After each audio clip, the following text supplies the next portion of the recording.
భక్తులందరికీ మహాశివరాత్రి పర్వదిన శుభాకాంక్షలు. శివరాత్రి మరో 2 రోజుల్లో రానుంది. శివరాత్రి పర్వదినానికి ఉపవాసం, జాగారం ముఖ్యం. శివరాత్రి రోజున ఉపవాసం ఉండి జాగారం చేస్తే పాపాలన్నీ నశిస్తాయని, పుణ్యం వస్తుందని భక్తుల నమ్మకం.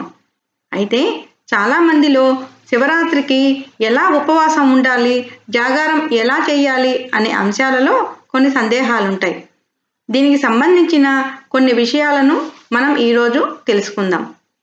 అయితే ఈ ఉపవాస జాగారాలు ఎలా చేయడం వల్ల మనం పరమేశ్వరుని అనుగ్రహం పొందుతామో ఈరోజు నేను మీకు వివరించే ప్రయత్నం చేస్తాను. భక్తుల పాలిట కల్పతరువు అయిన శివునికి ఈ విశిష్ట దినాన ప్రతి శైవ క్షేత్రాలలో రోజంతా ప్రత్యేక పూజలు జరుగుతాయి. ఈ పర్వదినాన రాత్రంతా కూడా దేవాలయాలు తెరిచే ఉంటాయి.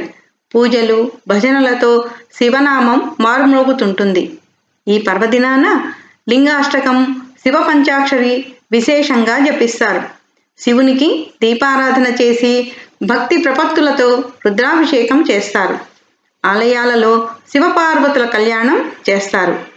రోజంతా పరమేశ్వరుని ప్రార్థనలతో చింతనలో గడిపి రాత్రంతా జాగారం చేస్తారు.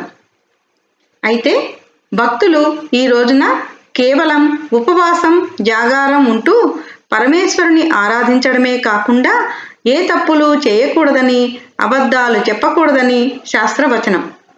అయితే ఉపవాసం, జాగరణ ఎలా చేస్తే మంచిదంటే రోజంతా భగవంతుని సన్నిధిలో ఆ శివుని చెంతన ఆయన సేవలో ఉంటూ ఉండడమే ఉపవాసం అంటారు.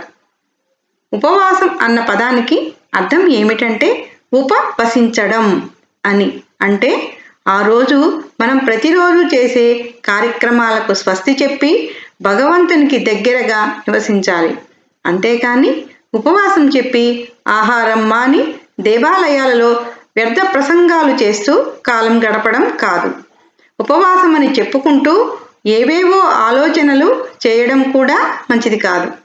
ఇక జాగరణ అన్న పదానికి అర్థం జాగరూకతతో ఉండడం అని.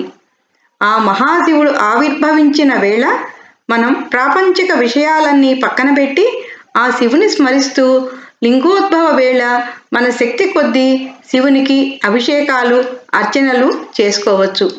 ఏమీ లేకున్నా త్రిదళం త్రిగుణాకారం త్రినేత్రం చ త్రియాయుధం త్రిజన్మ పాప సంహారం ఏకబిల్వం శివార్పణం అంటూ చెంబుడు నీళ్లతో ఆ పరమశివుని అభిషేకించి ఒక బిల్వపత్రాన్ని ఆ పరమశివునికి సమర్పిస్తే చాలు, ఆ పరమశివుడు ప్రసన్నుడవుతాడు. శివ పూజలో ప్రధానమైనది భక్తి.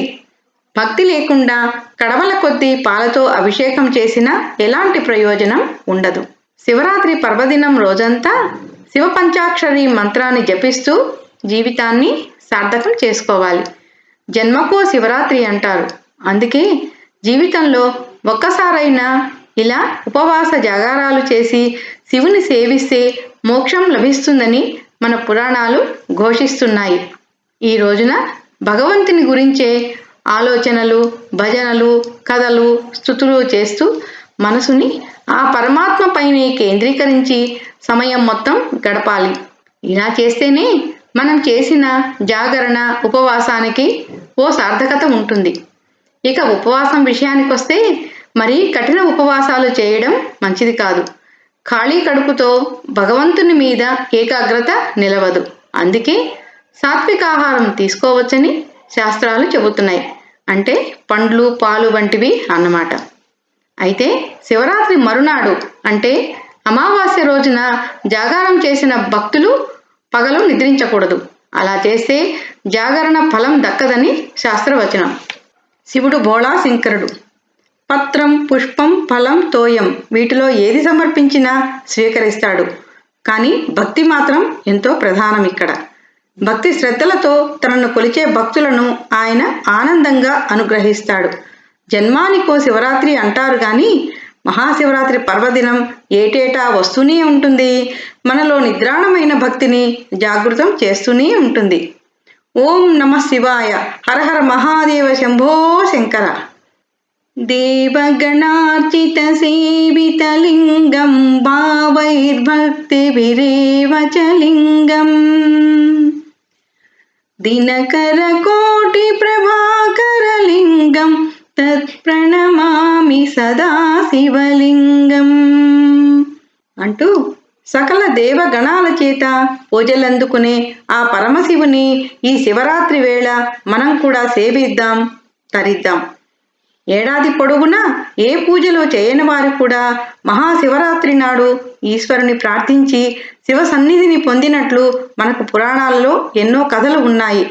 ఆఖరికి పాపాత్ములు కూడా శివరాత్రి రోజున అనుకోకుండా నియమాలు పాటించినా సరే ముక్తి లభిస్తుంది అంటారు.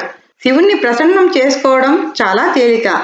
అందుకే శివుని భక్తవ శంకర అన్నారు.